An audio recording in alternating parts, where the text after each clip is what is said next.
में रोड़ा अटकता तब दिखता है जब केंद्र सरकार से वैक्सीन मिलनी हमें मुश्किल हो जाती है और हमारे सेंटर 2-2 दिन तक 3 दिन तक बंद रहते हैं और हम लगातार केंद्र सरकार से मांग करते रहे हैं कि वो दिल्ली के हिस्से की वैक्सीन जल्द से प्रोवाइड कराए ताकि हम दिल्ली के लोगों को 3 महीने के अंदर वैक्सीनेट कर। मोदी सरकार ने उस वैक्सीन को विदेशों में बेचने का काम किया। 6.5 करोड़ वैक्सीन को विदेश भेजकर अपनी इमेज को चमकाने का काम किया। देश की जनता की चिंता को छोड़ के विदेश की प्लेटफॉर्म पर कैसे अपनी इमेज को मेंटेन किया जाए उसके ऊपर प्रधानमंत्री ने ध्यान दिया और उसका खामियाजा आज पूरा देश। पॉल्यूशन का पहाड़ है, उसको तो मतलब उसको हटाया नहीं जा सकता, तो फिर निवारण क्या निकाला जा सकता उसका? नहीं हटाया क्यों जा सकता? ये किसने कहा नहीं हटा सकता? ऐसी कौन मतलब एक पत्थर का पहाड़ कट सकता है, कूड़े का पहाड़ नहीं कट सकता? ये कौन सा वो है? मतलब आज अरावली की पर्वत को बेच के खा गई भाजपा की सरकार। गुड़गांव के अंदर आप जाके देखिए, फरीदाबाद के अंदर सारे इन्होंने अरावली बेच के कटवा के खा गए। मतलब कूड़े का पहाड़ नहीं हटा सकते लोग। आदमी दुखी हो चुका। 20 साल में इन्होंने कुछ नहीं किया दिल्ली के अंदर, दिल्ली को बर्बाद कर दिया। अब नौटंकी करने में लगे हुए पूरे भाजपा वाले। कोई जाके नाव में बैठ जाता है, कोई जाके धंधे में बैठ जाता है, कोई जाके वहाँ बैठ जाता है।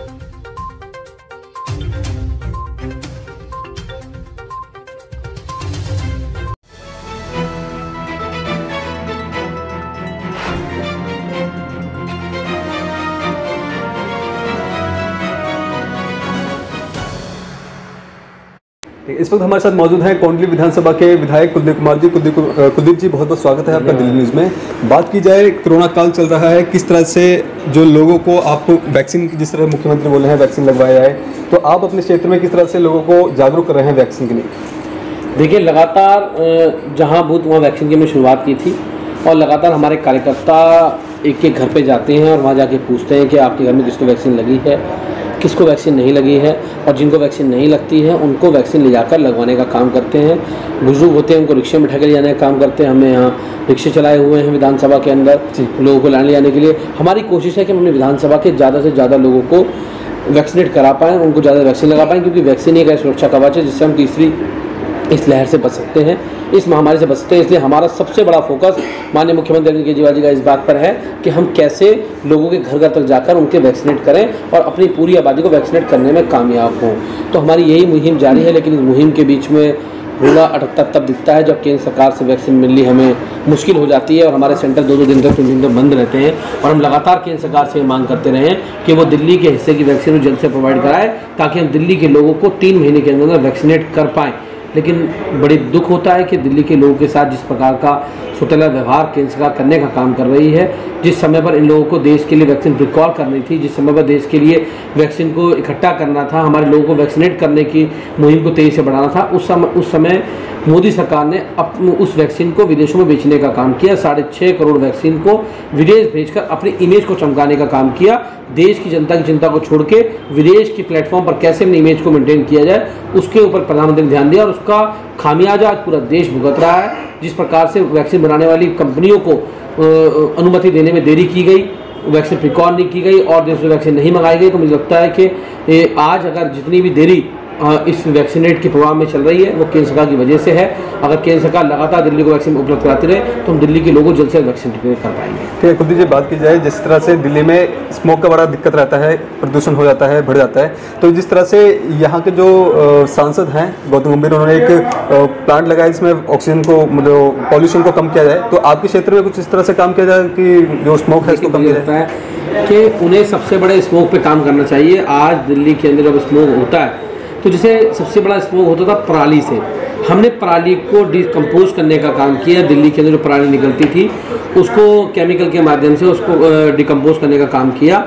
ऐसे हमने अपील की कि वही हरियाणा सरकार भी करे, वही पंजाब सरकार भी करे, जिससे दिल्ली को धुंध की चपेट में ना आ पाए।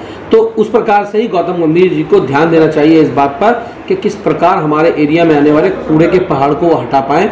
उससे निकलने वाला धुआं, उससे निकलने वाली जो गंध है, जो बदबू है, वो क्षेत्र के लोगों को परेशान कर रही है और वो एक बहुत बड़ा पॉल्यूशन का कारण है।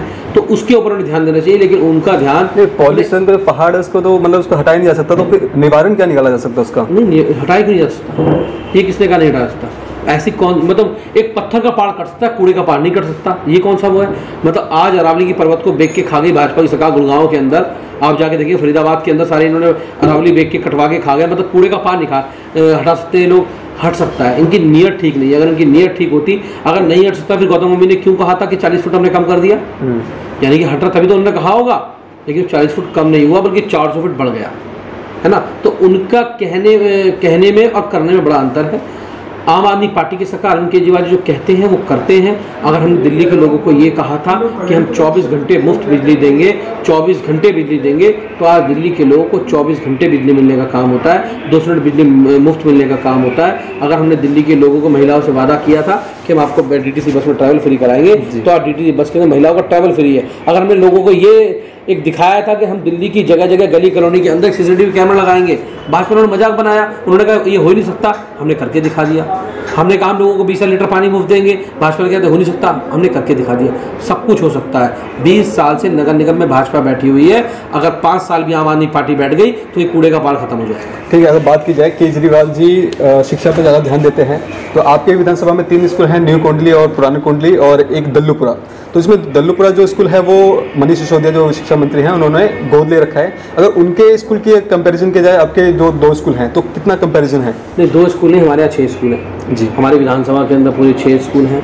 एक न्यू कोंडली का स्कूल है, एक दल्लूपुरा का स्कूल है, एक फेज 3 का स्कूल है, एक कोंडली घड़ौली का स्कूल है, एक वसुंधरा का स्कूल है, वसुंधरा में एक और बैक स्कूल चल रहा है, एक कुल मिला के 6 स्कूल हमारी विधानसभा के अंदर आते हैं। और मुझे लगता है कि जैसे कोंडली घड़ौली का स्कूल आप देखोगे तो बहुत पूरी नई बिल्डिंग बनकर तैयार हो रही है। जो नए सेशन में जब कोविड से हम निकलेंगे बाहर, हमारे बच्चे जब इसके अंदर आएंगे तो गौरवान्वित महसूस करेंगे कि कोंडली के लोगों के लिए माननीय मुख्यमंत्री अरविंद केजरीवाल जी ने, मनीष सिसोदिया ने इतना शानदार 5 स्टार स्कूल बना के दिया है। और 5 स्टार स्कूल की बिल्डिंग के साथ साथ 5 स्टार शिक्षा भी दी है, अच्छी एजुकेशन भी देने का काम किया है। और तो हम हेल्थ में या एजुकेशन दिल्ली सरकार की प्राथमिकता है और उसमें हम लगातार काम करते रहते हैं। ठीक है, जिस तरह से अभी कोविड काल चल रहा था तो बच्चे ऑनलाइन पढ़ाई कर रहे थे, तो आपके द्वारा बच्चों को क्या सहूलियत दी गई है? जब वो पढ़ाई है, जो स्कूलों में जो बच्चे हैं उनको नहीं मिल पा रही, किसी के पास फ़ोन नहीं है, किसी पर इंटरनेट नहीं है, उन लोगों का सहूलियत? हमने 100-150 बच्चों को आइडेंटिफाई किया था अपनी विधानसभा में, जिसमें हमने NGO के माध्यम से उनको टैब देने का काम किया। जिन बच्चों के जो बच्चे अफोर्ड नहीं कर पा रहे, Kondli school, new Kondli school, Kondli घड़ौली स्कूल के बच्चों को सबको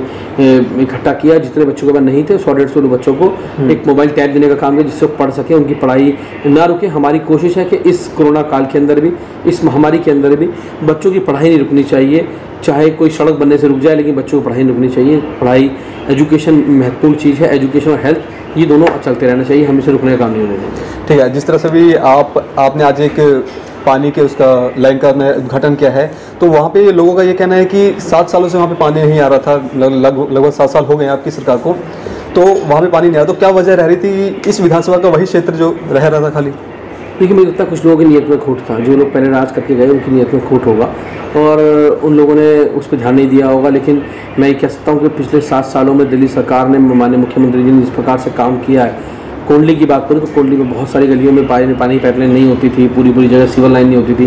एक बहुत बड़े एरिया को सीवर लाइन, पाइपलाइन डालने का काम किया गया। जब से मैं 1.5-2 साल में आया हूँ, मैंने भी कई सारी ऐसी गलियाँ थी जहाँ पानी नहीं पहुँच पाया था, तो पहले के लोग उस पर काम नहीं कर पाए। तो हमने कोशिश की कि हम उन गली तो पानी पहुँचाएं, उन लोगों को पीने का पानी मुहैया कराएं। अभी हमारी मुहिम जारी है और कोविड की वजह से थोड़ा सा डिले चल रहा था, लेकिन अब चीज़ें वापस दिल्ली की रफ्तार पटरी पे लौट रही है, दिल्ली का विकास पटरी पे लौट रहा है। तो हमारी कोशिश है कि हमारे कोंडली का विकास भी जल्दी पटरी पे लौटेगा। और हम हर रविवार, हर शनिवार यहाँ लगातार उद्घाटन, इनोग्रेशन कर रहे हैं ताकि लोगों को पीने का पानी मिल सके, अच्छी सड़कें मिल सकें। उनकी सड़कों के लिए काम कर रहे हैं, उनके पीने के पानी के लिए काम कर रहे हैं। ठीक है, थोड़ी लोकल की बात की जाए, यहाँ की लोकल जो समस्याएं हैं। अभी मैं रास्ते से आ रहा था, कुछ गलियाँ हैं जो अभी भी कच्ची हैं, नालियों की नियमित रूप से सफाई भी नहीं हो रही है, तो मतलब स्थिति बड़ी गंभीर बनी हुई है। देखिए, वैसे तो बात छोटी सी बताता हूँ आपको, जो बड़े रोड हैं वो PWD के हैं, जो छोटे रोड हैं वो MCD के हैं, और उनको बनाने की जिम्मेदारी MCD के पास थी। लेकिन MCD की नाकामियों की वजह से, MCD की भ्रष्टाचार की वजह से वो गलियाँ नहीं बन पाई। तो माननीय मुख्यमंत्री जी ने ये मुहिम चलाई कि हम दिल्ली मुख्यमंत्री सड़क योजना के तहत उन गलियों को बनवाने का काम करेंगे। भाजपा के पार्षदों ने रोकने का काम किया, अड़ंगा लगाने का काम किया, लेकिन उसके बाद भी हम निरंतर आगे बढ़ते रहे, लड़ाई लड़ते रहे और उन गलियों को बनवाते रहे। और अभी अगर कुछ गलियाँ रह गई हैं तो हम कोशिश करेंगे कि उन गलियों को बनवा दिया जाए। और दूसरी बात रही सफाई की, तो सफाई की चिंता तो पूरी दिल्ली के लोगों को है, सफाई से सबको ही चिंतित है। अगर 20 साल में भाजपा गली की सड़क की सफाई नहीं कर पाएगी तो क्या करेंगे ये लोग? ये सफाई, लेकिन ये सफाई गली की तो नहीं कर सकते, लेकिन आपके पैसों की सफाई जरूर कर सकते हैं। ये पैसे की सफाई करने में एक्सपर्ट है। आपने घर के बाद लेंटर डाल लो, ये वहाँ पैसे मांगने पहुँच सकते हैं। आपकी गली में कूड़ा पड़ा है, इनको इससे मतलब नहीं है, क्योंकि MCD का मेन काम था कूड़े का निस्तारण करना, कूड़े को उठाना, ना तो कूड़ा उठा पाए और ना उसका निस्तारण कर पाए। तो जिस प्रकार से इन्होंने पूरी MCD में करप्शन का अड्डा बन चुका है। इस अड्डे को उखाड़ फेंकने का मन दिल्ली के लोगों ने बना लिया है। अब मुझे लगता है कि दिल्ली के लोग चाहते हैं कि एक ईमानदार सरकार, अरविंद केजरीवाल जी के नेतृत्व वाली सरकार, अरविंद केजरीवाल जी की ईमानदार सरकार एमसीडी में आए, जिससे एमसीडी में जो लोग परेशान हैं उनके भ्रष्टाचार से, उसकी चोर बाजारी से, उनको उससे मुक्ति मिले, गलियाँ साफ़ हो। और गलियों को साफ़ सफाई के लिए, घर की साफ़ सफाई के लिए झाड़ू की ज़रूरत होती है।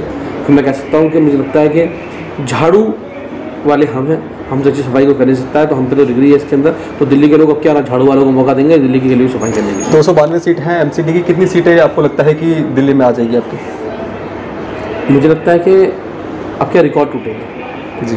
मतलब जब दिल्ली में चुनाव हुए थे 2015 में, तो 70 से 67 सीटें आएगी। अगर आप किसी को कहते भी कि हम 67 सीटें लेके आ रहे हैं, तो वो मानता नहीं आपकी बात। अब की बार भी चुनाव हुआ, आप किसी कहते 62 सीटें आम आदमी पार्टी ला रही है, तो कह रहे हैं इतनी बड़ी बात है, मैं बोलो सरकार तो बन रही है तुम्हारी, लेकिन 62 आएंगे, 60 आएंगी, 65 आएंगी, 55 आएंगी, ये ख्वाब छोड़ दो।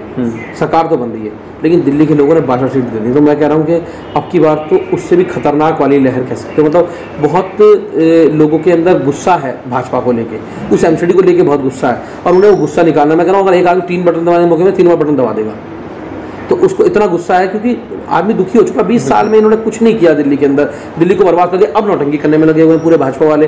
कोई जाके नाव में बैठ जाता है, कोई जाके धरने में बैठ जाता है, कोई जाके वहाँ बैठ जाता है, काम कुछ नहीं करना। अरे तुम्हारे पास इतनी बड़ी 3 दिल्ली की एमसीडी है, दिल्ली के लोगों ने काम करो ना इसके अंदर। किसने तुम्हें मना किया काम करने के लिए?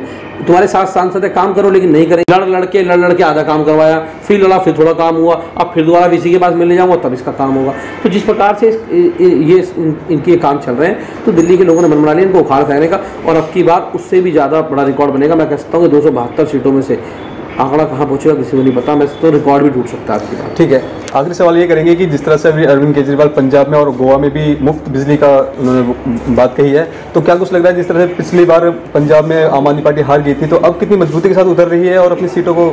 जनता के टैक्स के पैसे से मुफ्त बिजली।